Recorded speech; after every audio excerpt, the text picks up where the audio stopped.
오늘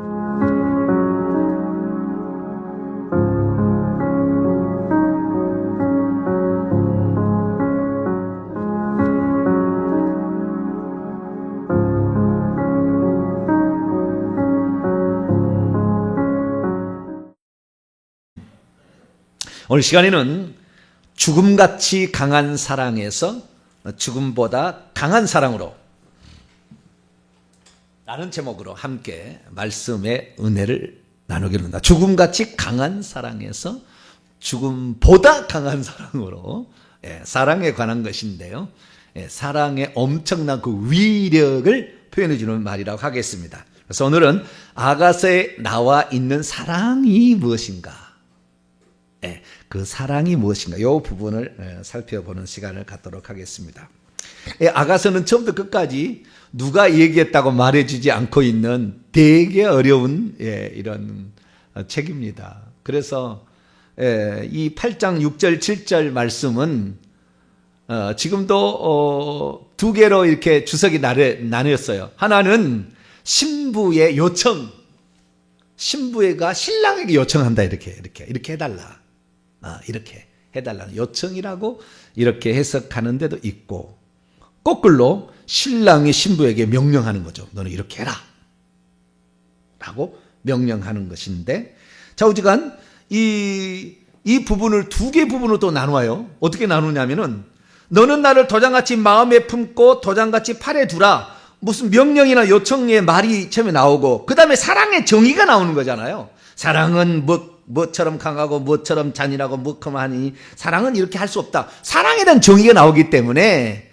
이 너는 나를 도장같이 마음에 품고 도장같이 팔에 두라 라는 것과 그 다음에 사랑의 정의로 이게 나누는 데도 있어요. 또 아시겠죠?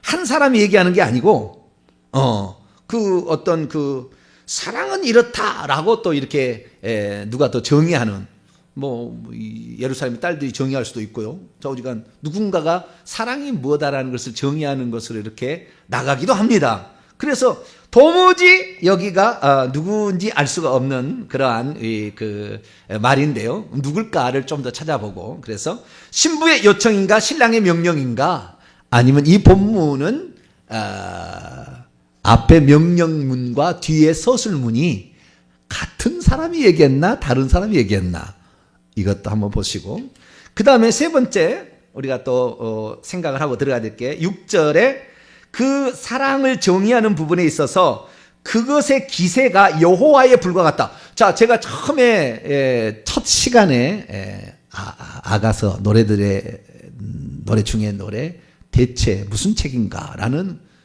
그 설교 제목으로 이제 주일날 예배했거든요. 그때 이 아가서는 신앙에 관련된 용어가 하나도 안 나온다고 그랬거든요. 신앙에 관련된 하나님, 여호와, 무슨 그 다음에 기도, 금식, 경건, 율법, 그 다음에 순종, 율법에 순종하라, 이런 말이 안 나온다 그 말이에요. 그렇게 제가 얘기했더니요. 그랬더니 당장 그날 밤에 조경미 사모님이 나한테 얘기를 하는 거예요. 목사님, 여호와가 나오던데 어디가? 여호와란 말이 나오던데. 나한테 그러는 거예요. 그럴 일 없다고. 그랬더니 아니 나오던데 막 그래. 보니까 8장 6절에 여호와의 불이 나와요. 안 그래요? 그죠? 그러면 아니 목사님이 처음 시간에 이 아가서는 신앙에 관련된 말이 하나도 안 나온다. 그게 기도인지 금식인지 아무것도 안 나온다, 이게 좌우지간. 아무것도 안 나온다. 어디 예수님 자랑하는 게 있고 하나님 자랑하는 게 있어요. 여호와의 말씀 순종하는 말이 있고 없잖아요. 그런 말 없어요, 여기. 율법도 안 나오고 하나님, 여호와, 그다음 여호와는 좀 이따 얘기를 하고요. 좌우지간 이것은 그래서 여호와도 이 여호와란 말이 실제 본문에 있느냐 없느냐에 따라서 두 개로 또 갈려요. 두 개로 갈려요. 그래가지고 이 부분도 좀 보고, 그래서 오늘 우리가 그 아가서의 난해한 성경 구절입니다. 난해한 성경 구절이고, 그 다음에 이 사랑의 정의가 구약의 정의와 신약의 정의가 상당히 달라요. 상당히 다릅니다. 그래서 우리가 그 예수 그리스도께서 우리를 사랑한다는 것의 의미가 무언가? 그것을 사도 바울이 얘기한 것과 또한 우리가 그 사랑을 어떻게 펼쳐가야 될 것인가, 이 부분까지. 그래서 이 사랑이 죽음과 비교가 되고 있는데 죽음처럼 강한 거냐 아니면 죽음보다도 강한 거냐, 이 부분이 구약과 신약의 정의가 약간 좀 다릅니다. 그래서 그 발전된 사랑의 정의까지 우리가 살펴보는 시간을 갖도록 하겠습니다. 자, 그러면 본문의 말씀은 신부의 요청일까요? 신랑의 명령일까요? 아니, 신랑의 당부일까요? 우리가 이 본문을 이해하기 위해서는 누군가가 여기다가 그 문단 표시를 해놨잖아요, 그죠? 누군가가 이렇게 동그라미를 해놨잖아요. 누가 해놨을까요? 제가 안 했어요. 제가 안 해놨다고. 제가 안 했으니까 나한테 얘기를 따지지 말고 누군가가 여기를 그렇게 표시를 해놨단 말이죠. 근데 보세요. 1절부터 보게 되면 4절까지는 누군가 한 사람이 했던 어떤 그런 본문으로 나눠져 있고 5절에는 두 개로 나눠졌죠. 그렇죠. 5절은 그의 사랑하는 자를 의지하고 거친 들에서 올라오는 여자가 누구인가? 이게 하나의 어떤 그 문단으로 보는 것이고, 너를 말미암아 내 어머니가 고생하고 너를 낳은 자가 애쓴 국어 사과나무 아래서 내가 너를 깨웠노라. 자, 그러면 여기에서 지금 이 동그란 이렇게 그 어떤 문단이 시작되고 끝나는 동그란 표시가 돼 있는데 한 절 속에서도 두 개지가 지금 나오잖아요. 그렇죠? 그게 가끔씩 신약에는 그런 경우가 나와요. 가끔씩 신약에는 그런 나오는데 구약 성경에서 특히 아가서는 이게 많이 나와요. 이렇게 중간에 이렇게 틀어지는 것이 많이 나오는데, 그러면 이 절은 누가 구분했죠? 그것도 제가 안 했어요. 절 구분도 제가 안 했다고요. 누가 했을까요? 누군가가 했겠죠. 그렇죠? 누군가가 했죠. 누군가가 했는데 누군가가 했다는 말이 참 재밌어요. 구약 성경을 구분하는 사람과 신약 성경을 구분하는 사람이 다른데, 마차를 타고 가다가 옛날에는 이게 절 구분이 없었잖아요. 절 구분이 없을 때가 있었다고. 그러다 어느 날 누군가가 절 구분을 하고 장 구분을 했다 그 말이에요. 근데 그 절 구분과 장 구분을 하는 사람이 마차를 타고 가다가 여기를 찍으려고 하는데 이렇게 찍어붙대. 그러니까 절이 이렇게 하나가 이렇게 위로 갈 게 아래로 들어가고 아래가 위로 들어갔다는 그런 말이 지금도 그 신학자들 그 성경 공부하는데 그런 데 가면 그 얘기가 지금도 전해지고 있어요. 그게 사실이 아닌지 모르지만 야사처럼 전해지고 있는 거야. 그러니까 이 5절을 두 구절로 나누어야 되는데 두 구절로 안 나누고 찍으려고 했는데 마차가 덜컥 가는 바람에 앞에다 딱 찍어버렸대. 그래가지고 이 절구분이 애매한 절구분이 나온다 막 그렇게 얘기하는데, 좌우지간 모르겠어요. 내가 그 장면 내가 안 가봐서 모르겠는데, 절구분도 누군가가 했을 것인데 뭐 다 이렇게 있어요. 역사적 자료가 있지만 우리는 뭐 볼 때 누군지를 모르지만 좌우지간 이렇게 나눠놨다라는 거예요. 근데 5절을 두 개를 나눠놓고 6절은 안 나눠놨잖아요. 그죠? 근데 5절은 나누는 게 분명합니다. 왜냐하면은 그의 사랑하는 자를 의지하고 자기의 사랑하는 자를 의지하고 거친 들에서 광야에서 올라오는 이 여자는 누구인가? 그 누가 솔로몬이 얘기했겠어요? 그 여자들이 예루살렘의 딸들이 얘기했겠어요? 네? 솔로몬이 이 여자가 누군가 이렇게 얘기했겠어요? 아니죠. 예루살렘의 딸들이 포부도 당당하게 그 신랑을 이렇다 찾았지 않습니까? 이렇다 찾으니까 그 신랑하고 이렇다 찾았다가 그 다음에 신부가 자기의 포도원으로 데려가서 이렇게 신랑한테 내가 지금까지 일구어 놓은 것과 열매들을 보여주잖아요. 그게 6장의 얘기잖아요. 이걸 보여주게 되고 그 다음에 7장에 가서 이제 그 여인을 솔로몬이 찬양에 높여주는 그런 대목이 이제 7장에 나오는 것이고, 8장에 들어왔으니까 그러한 어떤 그 포도원에 내려갔다가 올라올 때 그 모습을 누군가가 보고 얘기하는데, 이제는 신랑에게 바짝 붙여가지고 그렇게 올라오는 저 거친 들에서, 그러니까 포도원이 없던 곳에서 포도원을 개척했던 이런 개척 용사가 된 거죠. 여러분들 다 신앙의 개척 용사가 되길 축원합니다. 여러분들이 또 다른 신부를 낳을 수 있는 개척하는 용사들이 돼야 되는 거죠. 그래서 포부도 당당하게 올라오는 그 여자를 보고 누군가가 감탄하고 있는 장면이니까 예루살렘의 딸들일 거라고 보는 것이 가장 맞고요. 근데 예루살렘 딸들이 아니라 솔로몬이 했다고 얘기하는 데도 있지만 예루살렘 딸들이 한 얘기 같고, 그 다음에 너로 말미암아 시점이 다르잖아요. 그러니까 3인칭으로 얘기하는 것과 2인칭으로 1인칭 얘기하는 건 다른 거니까, 너로 말미암아 내 어머니가 고생하고 너를 낳은 자가 애쓴 그곳 사가나말에서 내가 너를 깨웠다. 여기 내는 솔로몬이라고 볼 수 있고 너는 술람이 여인. 그래서 그 죄를 지어서 결국에 잠자던 죄 가운데 빠져 있었던 사람을 구출해내기 위해서 이 왕이 와서 그 죄를 지은 인간을 깨워서 그 다음에 이렇게 데리고 가는, 그래서 내가 이렇게 했다. 내가 사과나무로서 내가 이렇게 했다라는 어떤 표현을 표해주니까 이것은 솔로몬이 얘기한 거다라고 봅니다. 그러면 계속해서 너는 나를 도장같이 마음에 품고 도장같이 팔에 두라 라는 말은 앞 구절로부터 계속 이어 내려온 것이라 한다면 너라는 말이 나오잖아요. 그 5절 중간부터 너라는 말, 너와 나하고 나오잖아요. 그러니까 너 나라는 말이 계속 이어지니까 6절도 계속 이어졌을 거라고 추측하는 것이 가장 합리적이에요. 갑자기 바뀌질 않을 거라는 거죠. 왜냐하면 2인칭, 1인칭, 2인칭이 하나, 너나 하나 있고 그 다음에 3인칭 시점으로 얘기를 하고 있으니까 이것은 좀 다른 개념이니까 화자가 다르다고 얘기를 하고 있지만, 그런데 이 마차를 타고 가다가 5절 너를 깨웠노라 했는데 점을 딱 찍어야 되는데 밑에다 찍을 게 아니고 위에다 탁 찍어 그래 버렸을까요?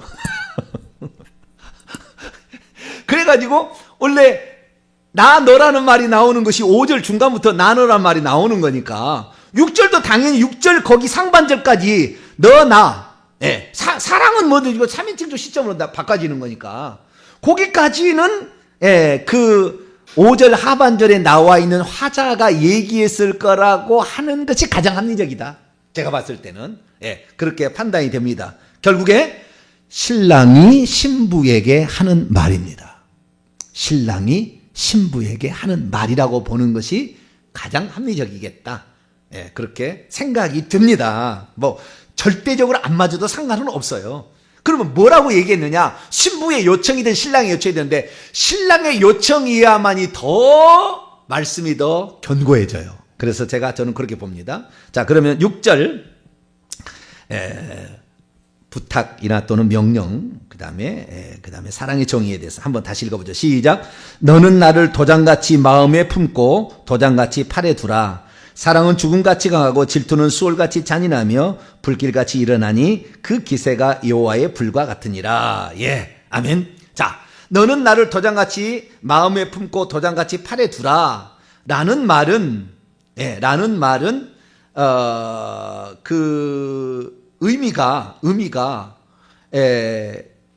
8장 5절에 나와 있는 그녀의 사랑하는 자를 기댄 채, 의지하고란 말이 기댄 채거든요. 기댄 채 광야에서 올라오고 있는 이 여자가 누구인가 라는 그런 말 속에 함유가 되어 있는데, 뭐냐면은 신부가 된 자는 절대적으로 신랑을 의지해야 된다는 거예요.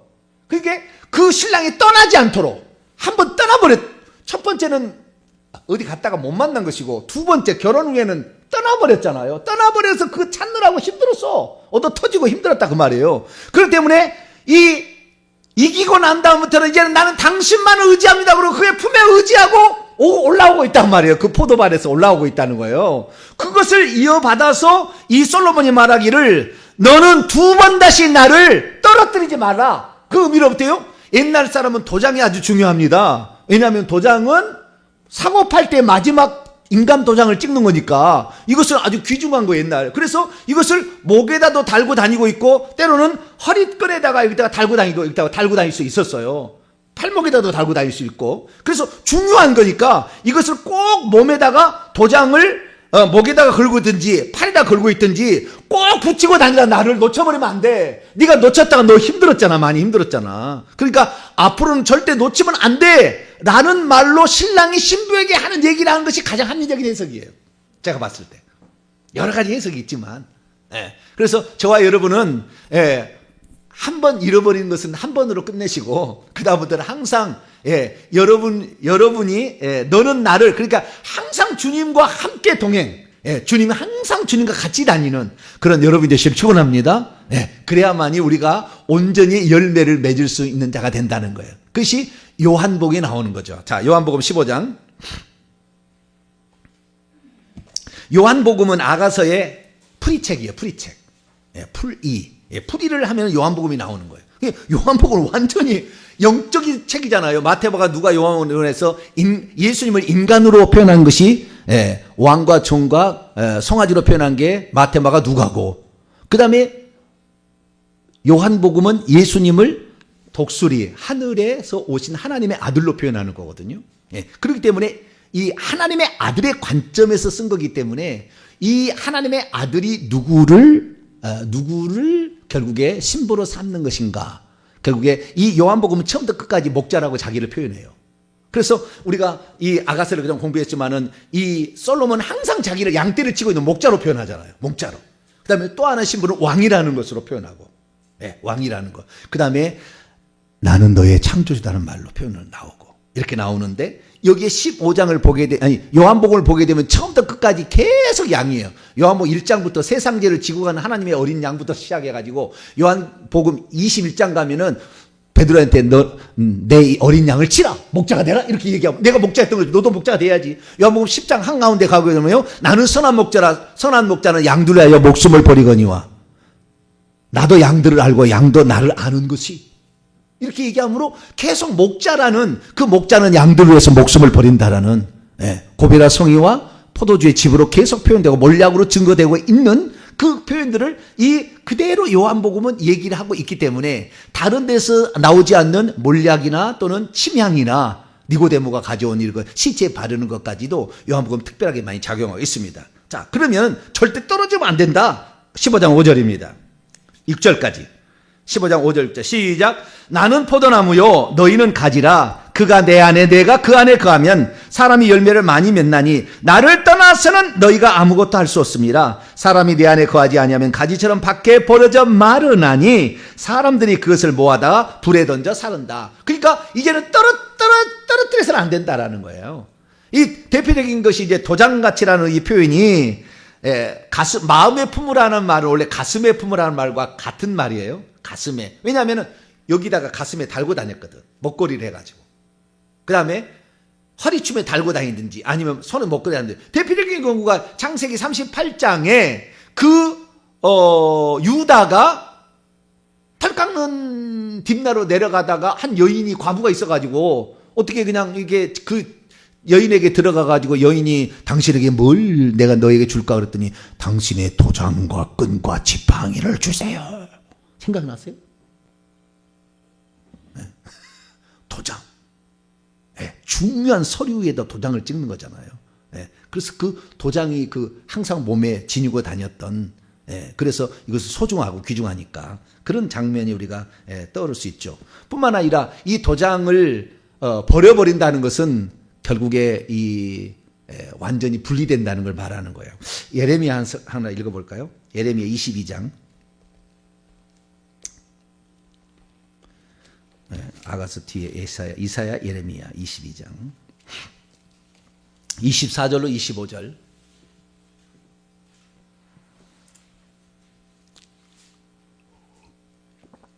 (24절로 25절) 읽습니다. 시작. 여호와의 말씀이니라. 나의 삶으로 맹세하노니 유다 맞죠? 유다 왕 여호야김의 아들 고니야. 이 고니야가 여호야긴이죠. 여호야긴. 그래서 고니야라고도 나오고 여고니야라고도 나오죠. 여고냐라고도 나오고요. 어쨌든 여러 가지 이름으로 불립니다.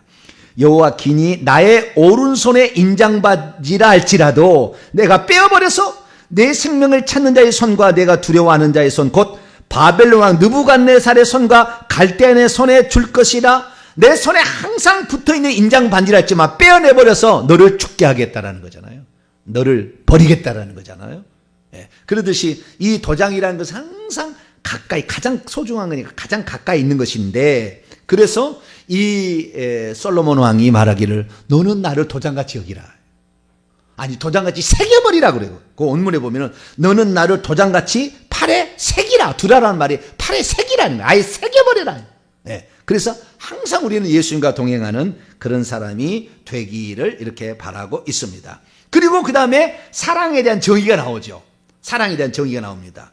사랑은 죽음같이 강하고 질투는 수월같이 잔인하며 불길같이 일어나니 그 기세가 여호와의 불과 같으니라. 많은 불도 이 사랑을 끄지 못하겠고 홍수라도 삼키지 못하나니 사람이 그의 온 가산을 다 주고 사랑과 바꾸려 할지 오히려 멸시를 받느니라. 사랑에 대한 정의입니다. 이게 사랑의 정의. 이 정의는 누가 했을까요? 솔로몬이 했을까요? 여자가 술람미 여인이 했을까요? 아니면은 그 옆에 지켜보고 있는 여자들이 사랑은 이런 거다. 사랑은 눈물의 씨앗인가? 아니구나. 네, 바다가 육지라면 배 떠난 부두에서 울고 있지 않을 것을, 그 사랑을 놓쳐버려가지고 그 안타까운 마음을 그 노래로 이렇게 표현하고 있는데, 그러면 성경에서는 사랑은 뭐라고 표현하고 있느냐는 거죠. 근데 여기에서 그 사랑에 대한 정의이기 때문에 이 정의를 과연 이렇게 현숙한 지혜로운 정의를 예루살렘의 딸들이 할 수 있을까? 어려울 것 같고, 그 다음에 이 술람미 여인은 성장하는 과정 속에 있기 때문에 이 여자가 이제 어느 정도 완숙한 경지에 도달했기 때문에 이렇게 말할 수 있다고도 할 수 있겠지만, 주님께서 사랑이 무엇인지를 가르쳐 주기 위해서, 하나님의 사랑이 무엇인지를 가르쳐 주기 위해서 아가서를 기록하겠다면 아무래도 하나님의 지혜를 받은 솔로몬이 썼을 가능성이 매우 높다. 그렇게 보여집니다. 그래서 사랑에 대한 정의가 있는데요. 이 사랑은 크게 세 가지 부분으로 나눠져 있습니다. 첫째는요, 사랑의 힘, 강도가 얼마나 센가, 강한지에 대해서 6절에 그렇게 나와 있고요. 그 다음에 7절 상반절에 나와 있고, 6절에 그렇게 나와 있고요. 그 다음에 사랑이 불도 끌 수 없다, 물도 이렇게 하는 것들은 사랑의 그 위대함. 첫 번째는 사랑의 힘에 대해서 6절에 나와 있고, 그 다음에 7절 상반절에는 사랑의 위대함. 많은 물도 이 사랑을 끄지 못하고 홍수라도 삼키지 못할 것이다 라는 사랑의 위대함. 그 다음에 사랑의 값어치. 사랑은 온 가산을 다 주고 사랑과 바꾸려 할지라 오히려 멸시를. 사랑의 값어치가 얼마나 큰 건가, 이 세 가지로 묘사가 되어 있습니다. 사랑의 힘, 사랑의 위대함, 사랑의 값어치, 사랑의 값, 이렇게 세 가지로 사랑의 정의가 내려져 있습니다. 그러면 6절에 보게 되면 사랑의 힘, 사랑의 위력, 사랑의 강도가 뭘까요? 여기에 보니까 죽음만큼 강하고, 그 다음에 또 시기 질투가 나오는데요. 이 원문에는 이렇게 안 나왔어요. 번역이 좀 잘못됐는데요. 다시 바로 잡습니다. 히브리 원문을 보면 사랑은 죽음같이 강하고가 어떻게 되면 순서가 죽음같이 강한 것은 사랑이다, 수월같이 잔인하다, 띄어서 질투는 불길같이 일어나는데 그것의 기세가 먹과 같다, 이렇게 돼 있어요. 그러니까 질투라는 말은 불길 쪽이고, 사랑은 죽음과 같이 강하고 수월과 같이 잔인하며, 구약성에 읽어보면 늘 죽음하고 수월하고는 같이 다니는 거예요. 그러니까 수월을 신약성에 보면은 하데스고 히브리어는 수월이에요. 근데 음부라고 하죠. 그래서 사망이 가는 곳에 음부가 따라간다고 그러잖아요, 맨날. 자, 요한계시록 6장을 볼까요? 요한계시록 6장. 이 둘은 짝꿍이에요, 짝꿍. 사망이 있는 곳에 음부가 있어요. 그래서 집어삼킵니다. 둘이 항상 따라다녀요. 8절입니다. 8절을 이해를 위해서 7절부터 넷째인 떼는 것을 봅시다. 6장 7절에서 8절 시작. 넷째 인을 떼실 때 내가 넷째 생물의 음성을 들으니 말하되 오라 하기로, 내가 보니 청황색 말이 나오는데 그 탄자의 이름은 사망이니 음부가 그것의 뒤를 따르더라. 그들이 땅 4분의 1 권세를 얻어 검과 흉년과 사망과 땅의 짐승들로서 죽이다. 그들은 사망과 음부겠죠. 그들이 땅 4분의 1 권세로서 칼과 기근과 그 다음에 사망과 땅의 짐승. 이 사망은 전염병입니다. 칼과 기근과 전염병과 땅의 짐승, 용, 짐승, 거짓 선자 이런 거잖아요. 이런 거. 이런 것들로 사람을 죽이는다라고 얘기하는데 사망도 뭐 꼭 짝꿍으로 같이 다닌다는 거예요. 사망과 음부를. 그런데 예수님께서 사망을 당해서 음부로 들어갔잖아요. 죽었잖아요. 십자가에 죽었잖아요. 그러다가 음부로 들어가잖아요. 그래서 음부로 들어갔다가 다시 나오는데 사망의 권세를 가둬두는 장소가 음부예요. 사망의 권세로서 사람을 가둬두는 장소가 음부인데 예수님이 3일 만에 그 음부를 깨치고 나오는 거잖아요. 그러니까 우리는 부활절마다 사망 권세를 깨뜨렸다 맨날 이렇게 얘기하거든요. 음부에서 나왔다는 얘기는 잘 안 해. 왜냐하면 예수님이 지옥에 갔겠냐 이렇게 얘기를 하는데 아니요, 지옥 갔어요. 지옥에 갔다고요. 그 지옥에 갔다는 것이 비유로 예수님께서 내가 한 가지 표적만 보였는데 요나의 표적이다. 요나가 죽어서 밤낮 사흘을 땅 속에 있는 거. 땅 속은 음부를 가리키는 거잖아요. 땅 속에서 고라일 땅을 삼켰잖아요. 그래서 음부에 있었던 것 같이 그리고 내가 3일 만에 다시 살아난 3일 3야에 있었던 것처럼 그 비유로 나오는 것이고 시편에도 나오고 사도행전 2장에도 베드로 설교에 가서 그 음부가 사망이 그를 가둬둘 수 없었다 이렇게 얘기를 하고 나오거든요. 그러니까 결국에 사망과 음부는 같은 짝인데 이것이 이 세상에 이것을 당해낼 데가 없어요. 이 땅의 모든 것은 이것이 다 삼킵니다. 이것보다 더 센 것은 없어. 모든 것은 이 사망에 삼켜서 음부로 집어넣어 버리는 거예요. 그러니까 이 세상에 가장 강력하다라고 얘기하면 어느 누구도 죽지 않은 사람이 없거든. 아담과 하와가 타락해 가서 죄를 지어가지고 정령 죽으리라는 하나님의 선고를 피해갈 사람이 없어요. 그런데 사망을 알고 보면 사망도 천사예요, 천사. 사망도 천사고요. 음부도 다 천사를 지칭하는 어떤 사망은 천사고요. 천사의 계급의 하나입니다. 천사의 계급의 하나고 음부는 그 사망이 가두어지는 장소를 음부라고 얘기해요. 그래서 사망도 일종의 천사입니다. 자, 고린도전서 15장.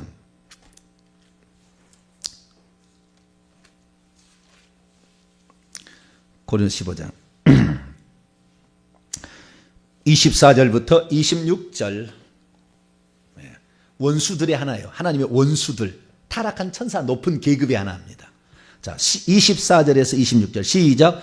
그 후에는 마지막이니 그가 모든 통치와 모든 권세와 능력을 멸하시고 나라 왕국을 아버지 하나님께 바칠 때라. 그가 모든 원수들을 그의 발 아래 둘 때까지 반드시 왕노하시리니 맨 나중에 멸망받을 원수는 사망이에요. 그러니까 하나님의 원수가 이 악한 영들이 있는데 통치 아르케, 그 다음에 권세 엑소시아, 그 다음에 디나미스 능력, 그 다음에 사망 사나토스인가요?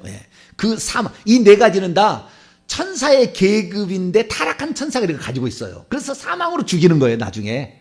여기를 당해낼 자가 없어. 왜냐하면 하나님이 선고를 했으니까 죄를 짓는 자는 죽는다 얘기를 했기 때문에. 그래서 합법적인 권세로 사람을 죽이는 거예요, 죄를 지으면. 그러니까 여러분 안 죽으려면 빨리 많이 회개하시길 축원합니다.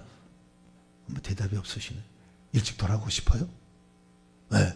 저는 120살이 살려고 날마다 회개하고 있어요. 죄를 지을 때마다. 120살이 살아야 되니까. 네. 우리 아들이 90살까지 살으려면 힘들겠지만 저는 120까지 살아야 되니까. 네. 회개를 많이 하셔야 돼. 회개하면은 죄의 싹은 사망이라고. 로마서 6장 23절에. 그러니까 죄가 없으면 사망이 역사할 수 있는 힘이 없어. 이 땅에 가장 강력한 것, 사망은 모든 것을 삼키는 거예요. 모든 것을 끝내버린다고요. 사망 앞에 복종하지 않을 자가 어디 있습니까? 모든 인간은 다 사망 앞에서 굴복하는 겁니다. 이것을 히브리서 기자가 히브리서 2장에 써놨어요. 자, 히브리서 2장. 여러분, 안 죽으려면 뭐 해야 된다고요? 빨리 죄를 회개하는 길밖에 없어요. 회개 안 하면 언제 죽을지 몰라. 그러니까 빨리빨리 회개하셔야 돼. 그래야 저처럼 120살을 살 수 있도록. 제가 여러분의 다 눈을 감겨드릴 테니까 아무 걱정하지 마세요. 돌아가실 때 되면 저를 부르세요. 제가 다 눈을 감겨드릴 테니까 저는 100세까지 살 거니까 저보다 나이를 어려도 저한테 부탁을 잘 하셔야 돼. 자, 2장 14절 15절 히브리서 2장 14절 15절 읽습니다. 시작. 자녀들은 혈과 육에 속하였음에 그도 또한 같은 모양으로 혈과 육을 함께 지니심은 죽음을 통하여 죽음의 세력을 잡은 자 마귀를 멸하시며 또 죽기를 무서함으로 한평생 매여 종노를 하는 자들을 놓아주려 하십니다. 그러니까 사망에 전부 매여 있는데 안 죽으려고 먹는 거 아니에요, 여러분? 안 죽으려고 병원 가는 거 아니에요? 병 걸리면 어떻게 하실래요? 할렐루야, 죽음이 나를 찾아왔구나. 그리고 죽으실래요? 네? 병원에 가셔야 될 거 아니에요, 병원에. 네? 그냥 굶어서 금식으로 돌아가실래요? 그럴 순 없잖아요. 살아야 되니까 먹는 것도 그러고 병원에 가는 거 다 이거 살려고 하는 건데, 이 사망에 매여 있는 자의 진짜 놓아줌은 사망의 세력을 잡은 그 마귀, 그 밑에 있는 부하들, 그런 것들이 우리를 지배하는 건데, 그것은 죄로 우리를 지배하는 거예요. 그러니까 여러분들이 사망으로부터 벗어나려면 죄를 빨리 회개해야 될 줄로 믿습니다. 그래서 그 여인이 두 번째에 신랑을 잃어버렸을 때, 술람 여인이 결국에 내가 남편 때문에 병이 났다. 내가 너무 잘못했다. 이것 때문에 나는 주님 없이는 못 사는데 어떻게 내가 됐다. 이렇게 해결했다는 거 아니에요? 그래서 그 회개하기 전까지는 예루살렘의 순찰자들과 파수꾼들에게 농락을 당하는데, 그걸로 말미암아 그 다음에 해가 없어요. 그러니까 회개를 많이 하시게 되면 우리가 사망과 음부의 세력에서 노임을 받습니다. 아니, 영영. 할렐루야. 그 영영 노임을 받을 수 있다는 첫 번째 예표가 예수 그리스도의 부활이에요. 예수 그리스도만이 영원히 다시 사는 삶을 살았어요. 구약에도 엘리야나 엘리사가 죽었다 사람을 살리잖아요. 죽었던 사람을. 구약의 두 선지자. 신약에도 베드로와 바울이 사람을 살리잖아요. 두 사도가. 그런데 그건 다시 죽는 죽음이었잖아요. 다시 살리는. 그러니까 완전히 다시 사는 영생은 예수 그리스도로 말미암은데, 사랑이라는 것은 이 세상에 가장 강력한 힘을 가진 사망보다 강하고, 아니 사망과 같이 강하고, 여기 구약 시대니까 사망처럼 더 이상 끝나는 거 없으니, 뛰어난 거 강한 거 없으니까 사망처럼 강하고, 그 다음에 뭐요? 음부같이 잔혹하다. 송두리째 블랙홀이라 빨아들여서 그냥 그 안에 들어가면은 씹어버리고 태워버리고 찢어버리고, 지옥에 한번 들어가 보셔야 되는데, 그럼 한 일주일 동안 식사를 못 하실 거예요. 그 냄새, 썩은 사람 시체 썩은 냄새와 하고 일주일간.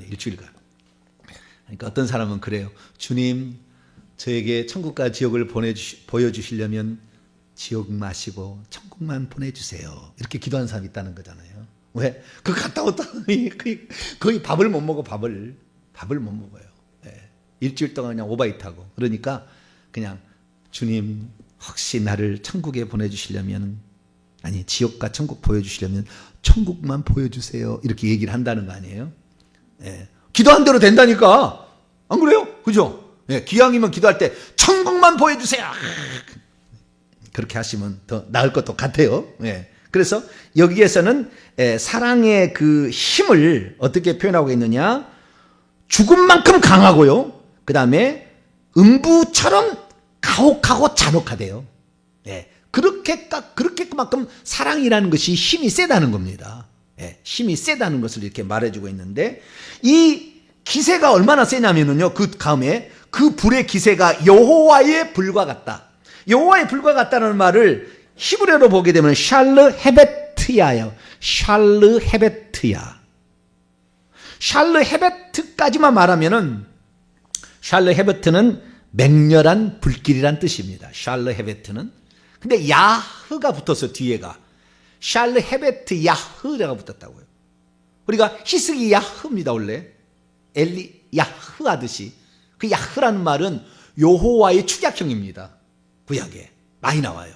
그런데 야흐라는 말이 여호와의 축약형만 나오는 게 아니고, 그 단어의 최상급을 표현하는 용어로도 야흐가 붙어요.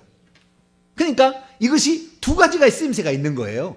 우리 개역성경은 그래서 그 야흐를 여호와로 표현해서 여호와의 불, 맹렬한 불길이다 얘기를 우리는 그렇게 번역을 했지만, 킹제임스 버전 원문을 직역했다는 킹제임스 버전, 이건 물론 소문자 사본이지만 구약은 소문자가 아니에요. 그러니까 구약은 킹제임스 버전이 상당히 좋은 번역인데 번역이 엉터리가 많더라고요. 내가 보니까. 제가 킹제임스 버전을 가지고 있는데 책도 사고 이렇게 제가 가지고 다니고 있는데 엉터리 번역이 많아요. 왜? 본문의 의미를 정확히 모르면 번역을 잘못하게 돼 있어요. 의미를 모르니까. 그런데 자우지간 킹제임스 버전 쪽에서 나오는 모든 것들은 이 불길을 맹렬한 불길이라고, 가장 맹렬한 불길이라고 이렇게 최상급으로 번역을 해놓았다. 근데 우리 개혁성경은 야흐를 여호와의 축약형으로 생각을 해서 번역을 했기 때문에 여호와의 불이라고 나오는데, 여호와의 불이라는 건 잘못된 번역이라고 봅니다, 저는. 왜냐하면 아가서는 처음부터 끝까지 절대 하나님 얘기 안 하기 때문에, 이건 다 숨겨놨기 때문에 절대 모르게 해놨다 그 말이에요. 꼭 비유하고 똑같은 거예요. 아는 사람은 더 받아서 더 넉넉하게 되지만 없는 사람은 절대 깨닫지 못하게 해버렸어요. 그렇기 때문에 이 아가서의 강의를 들어서 주님을 발견하게 되고 동산이 천국까지 들어갈 수 있고, 그 신부가 계급이 달라져서 덤부, 왕권 신부, 왕후 신부, 비빈 신부, 시녀 신부가 있다는 계급까지 다 발견해서 내가 들어가게 될 때 이 땅에 포도를 얼마나 개척해서 얼마나 많은 신부들을 산출해내냐에 따라서 그 하늘에 있는 동산의 크기가, 우리의 기업의 크기가 결정된다는 말을 모르는 사람들은 절대 못 풀게 돼 있지. 이것을 어떻게 그걸 풀어, 이것을 한 번도 신앙에 관한 얘기 안 나오는데, 천국에 가봐야 아는 것들만, 아는 것도 얼마나 많이 나오는데. 오늘 제가 주일날도 얘기했지만 8장 1절 2절의 말씀은 우리 인류가 모태 그 젖을 먹고 난 사람하고 다르다는 거예요. 그래서 뽀뽀를 할 수 없다는 거예요, 그 사람을. 그러니까 이 입맞춤이라는 것은 영적인 교제를 가리키는 것이지 사람의 입맞춤, 달콤한 입맞춤을 말한 게 아니라고요. 그것이 8장 1절 2절에 딱 나오는 거예요. 그래서 사람이 모를 것 같으니까 솔로몬, 너하고 달라. 그는 하나님의 아들이고 너는 여자의 딸이야. 하와의 죄 지은 그 딸이야, 너는. 그렇게 딱 얘기를 하는 거 아니에요? 그래서 이 아가서는 그 사람을 풀 수 있는 이 사람의 영적인 이해도나 그 성령의 감동에 따라서 이 아가서는 무궁무진하게 풀어줄 수가 있는 거예요. 그런데 우리 개혁성경은 여기다 여호와란 말을 딱 하나 넣어가지고 원래 감추어 놓았던 것을 감추지 않는 것으로 바꿔놨잖아요. 그러니까 이 원래 본문의 의도하고는 상반된 해석일 가능성이 많아요. 그래서 최상급, 가장 맹렬한 그 기세가 가장 맹렬한 불길과 같다. 이렇게 번역하는 것이 훨씬 더 낫지 않겠나. 물론 여호와의 불일 수도 있어요, 만에 하나. 그렇게 아니라고 할 수는 없겠지만. 그런데 이 아가서의 전체적인 내용을 본다면은 그 기세가, 불길이 여러분 휩쓸어 버리면은 다 태워버리잖아요. 불길 무서워요. 한번 불 탁 나잖아요. 5분 안 돼서 여기 다 태워버립니다. 불이 팍 붙어버리면은 그 불길이 강력합니다. 그래서 금방 죽여버리니까 그것이 사랑이 그렇다는 거예요. 그래서 사랑이 불이 붙어야 돼. 뭐가 붙어야 돼요? 사랑이 불이 붙어야 결혼할 수 있어요. 사랑이 불이 붙었다가 찬물이 끼얹어가지고 제정신이 들면은 이 남자 과연 내가 평생 내가 이 남자하고 살아야 될까? 다른 더 좋은 남자가 보여? 결혼하려고 보면은 안 보이던가, 여러분은? 응? 여자를 보도록 남자를 보고 그렇게 하는 거예요. 그래서 불이 붙어야만이 이 어떤 이것의 그 강력한 힘이 나오는 거니까. 그래서 그 기세까지 이렇게 얘기하므로 사랑이라는 것이 그만큼 이 세상에 있는 가장 강력한 것만큼 큰 것이기 때문에, 그러니까 주님께서 우리 인류를 구원하는 인류에서 가장 큰 힘이 죽음이었는데 그 죽음만큼 강한 사랑으로 온 거예요. 그래서 죽기 위해서 이 땅에 오신 겁니다. 이 땅에 주님. 나는 많은 사람의 대속물로 나의 목숨을 주려고 왔다 하므로 사랑으로서 이 땅에 오셨던 것을 얘기하고 있는 거죠. 그래서 하나님이 우리를 사랑했다는 것을 사도 바울은 이렇게 표현합니다. 자, 로마서 5장.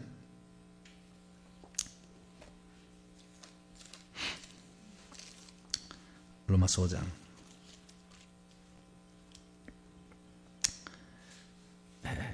8절. 사랑이란 곧 죽음이에요. 죽음이 진짜 사랑의 최종적 완성이에요. 그래서 친구를 위하여 죽으면 이보다 더 큰 사랑이 없다. 요한복음에 나오듯이 사랑의 가장 강력한 것은 죽음으로써 그것을 자기 사랑을 표현하는 거예요. 네. 그래서 하나님이 죽음으로써 우리를 표현한 겁니다. 사랑을 표현한 거예요. 자, 5장 8절 읽습니다. 시작. 우리가 아직 죄인 되었을 때에 그리스도께서 우리를 위하여 죽으심으로 하나님께서 우리에 대한 자기의 사랑을 확증하셨다. 그게 사랑은 뭐냐? 당신을 위해서 죽겠다.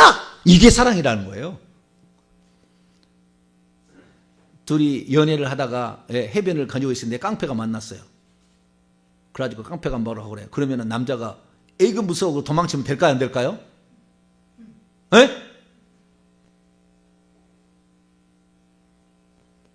그때는 어떻게 해야 되죠? 그때는 이렇게 하세요.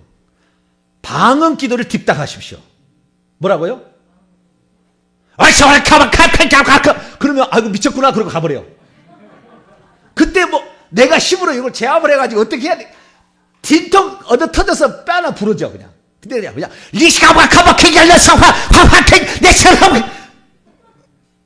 딥다 방언을 하세요. 할렐루야.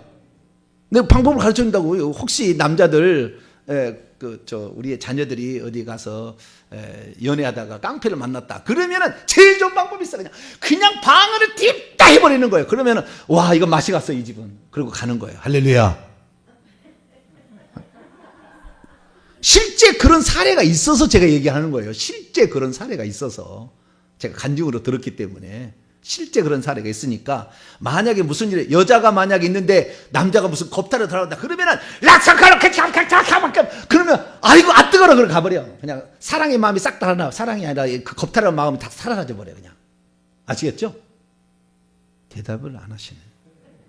방을 못 하신 분은 오늘부터 3일 금식하시고 3일 금식해서 방을 반드시 받으신 다음에 그 다음에 머리하게는 자 내가 잘못해가지고 그 동물에 가가지고요 사자 굴 속에 떨어져 버렸어요. 사자가 와요. 그러면 어떻게 해야 되겠어요? 근데 사자는 우리가 방언한다고 방언을 알아들어요? 못 알아들어요?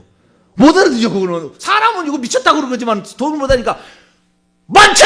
그래야 돼요. 아시겠죠? 거기서는 우리 말로 내가 듣든 안 듣든 그러면 천사가 딱 보여줄 거니까 그때 음의 기주가면 목 물고 갑니다. 그러니까 그때 앞에서는 담대하시고요. 기지를 발휘해야 하셔야 돼요. 그래가지고 주변에 빨리 나뭇가지 하나를 주우세요. 그래가지고 목을 딱 겨냥하시고 목에 쏙 집어넣으시면 됩니다. 아시겠죠? 끝까지 눈을 부릅뜨고 계속 달라들면 입을 벌릴 거 아니에요. 아니 입을 좌우지간 나를 먹으려고 입을 벌릴 거 아닙니까 좌우지간. 그러면 입을 하고 있으면 마디가 있다가 그 목구멍을 퍽 찔러버리세요. 호랭이 물려가도 12번 물려가도 정신만 차리면 산다 그러니까 제가 방법을 알려드린다니까. 말씀을 권세 있으면 말씀을 하시든지 아니면 나뭇가지 하다가 그 구멍에다 딱 맞추세요. 그래가지고 끝까지 쓰러지면서까지 딱 구멍을 맞춰서 딱 집어넣으면 돼요. 그러면 반드시 승리할 줄로 믿습니다. 이게 지금 그런 얘기 할 게 아닌데 지금 죽음으로써 우리가 그 사랑을 표현한다. 그래서 친구를 위하여 죽는 것만큼 큰 사랑이 없다. 예수님이 얘기한 것처럼. 그래서 우리를 위해서 하나님이 죽으심을 얻는데 그 죽음이 결국에 신약에 들어와서는 죽음보다 강한 사랑이 되는 겁니다. 그러니까 죽음이 못 해봐요. 죽음으로써 죽음하고 대항했는데 죽음을 3일 만에 깨뜨려버리고 예수님이 살아나신 거잖아요. 그렇기 때문에 그 부활로 말미암아 사망을 깨뜨려버렸어요. 그래서 오늘날에 하나님이 우리를 사랑하는 사랑은 죽음 같은 사랑이 아니라 죽음보다 강한 사랑. 죽음같이 강한 사랑이 아니라 죽음보다 강한 사랑이 됐습니다. 자, 고린도서 15장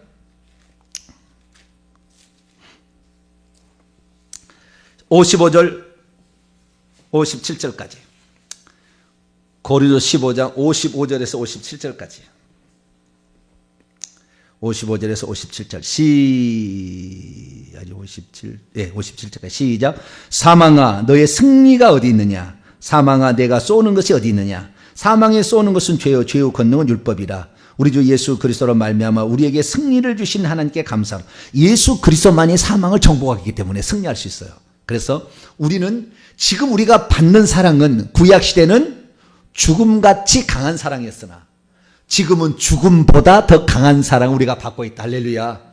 어떤 것들이 건드릴 수 없다. 지금은. 그래서 예수 그리스도만을 신부가 계속 10가지를 찬양했듯이, 그 아름다움을 찬양했듯이 그리스도만을 붙잡고 높이게 되면 우리는 반드시 이길 수가 있다. 할렐루야. 네, 그렇게 우리가 말할 수 있습니다. 다시 들어와서 이제 7절로 들어갑니다. 7절은 사랑의 위대함이 상반절에 나와 있고 하반절에는 사랑의 값어치가 나와 있는데요. 사랑의 위대함, 그것은 첫째는 많은 물로도 이 사랑을 끌 수가 없대요. 불같이 이렇게 불길처럼 일어나는데 많은 물 가지고 이것을 불을 끌려고 해도 꺼질 수가 없대요. 그 정도 돼야 결혼하지 않겠어요, 그죠? 천국에 우리가 들어가서 예수님 신랑으로 맞으려면은 끌 수가 없는, 많은 물로도 끌 수 없는 그 정도로 절대 끌 수 없는 그런 상태가 되지 않겠어요. 두 번째는 홍수라도 그를 집어삼킬 수가 없다.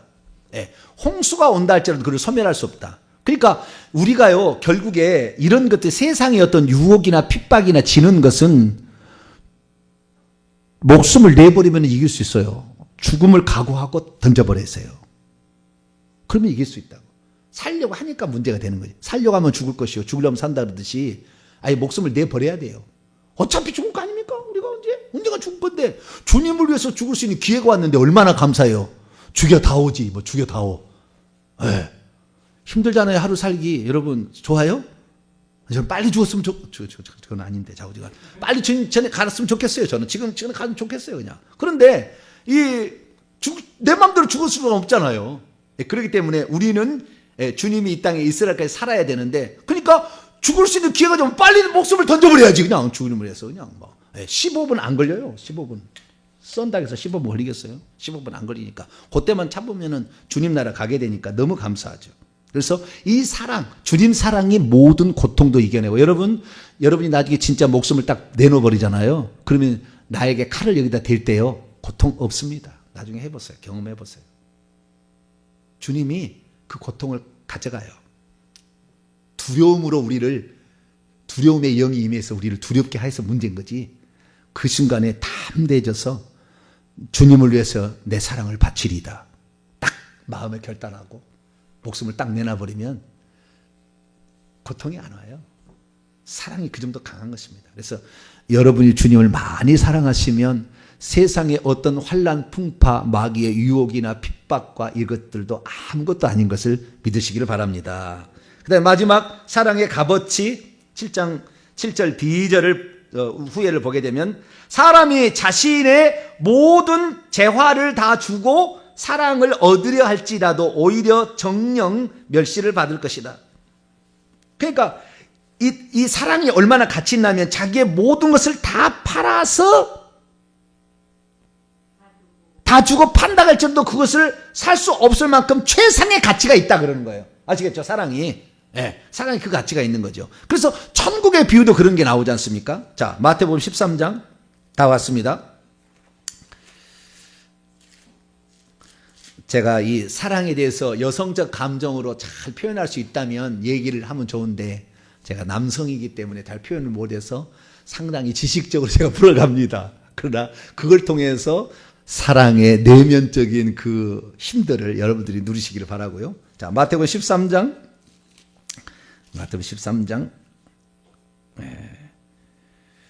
어디가 나옵니까?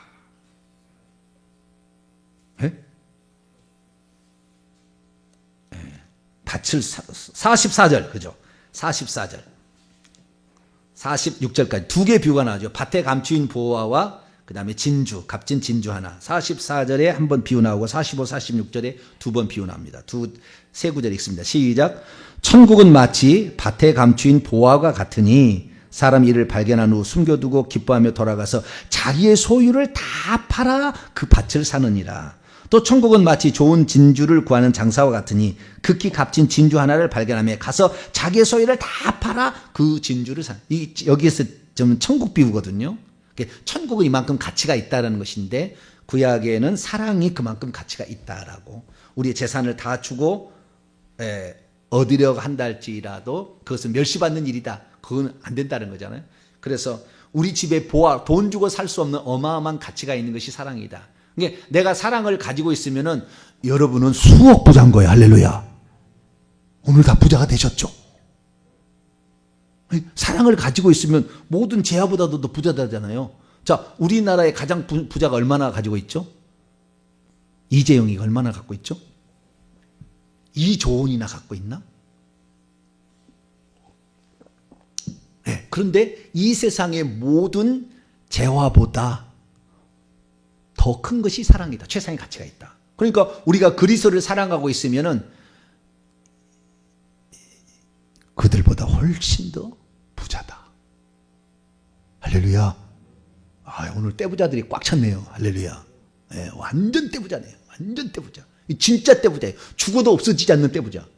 이 땅에 떼부자는 죽을 때 다 없어지는 거예요. 쓸모없는 거예요. 다 쓸모없는 거예요. 근데 죽을 때까지 사랑은 천국까지 계속 이어지잖아요. 그래서 고린도 13장의 천국은 이 세상에 많은 것이 있지만 뭐 은사도 많이 있지만 사랑만 영원히 있다. 이렇게 얘기하므로 사랑은 가져갈 수가 있어요. 믿음도 필요 없어. 왜? 천국은 그냥 믿어지는 거니까. 필요 없지만 천국의 사랑을 가져가니까 이 사랑의 분량을 계속해서 많이 늘려가시길 바랍니다. 그것은 주님이 얼마나 우리를 사랑하시는가를 생각하면서 내가 주님께 이 사랑에 보응하며 살리라. 주님께서 나를 사랑하시는 그 보답으로 내가 그분을 사랑하며 살리라라는 마음을 가지시면 결국에 여러분들은 이 세상의 보화보다 더 큰 보화들을 가지고 있는 그런 사람이 될 줄로 믿습니다. 그래서 우리가 이 예수 그리스도께서 이 사랑을 정의해 줌으로 그 사랑으로서 이 땅에 죽으러 오셨어요. 사랑의 결정체예요. 그분이. 사랑의 결정체로 이 땅에 오셔서 죽었는데 그 사랑은 죽음을 이겨버렸어요. 3일 만에.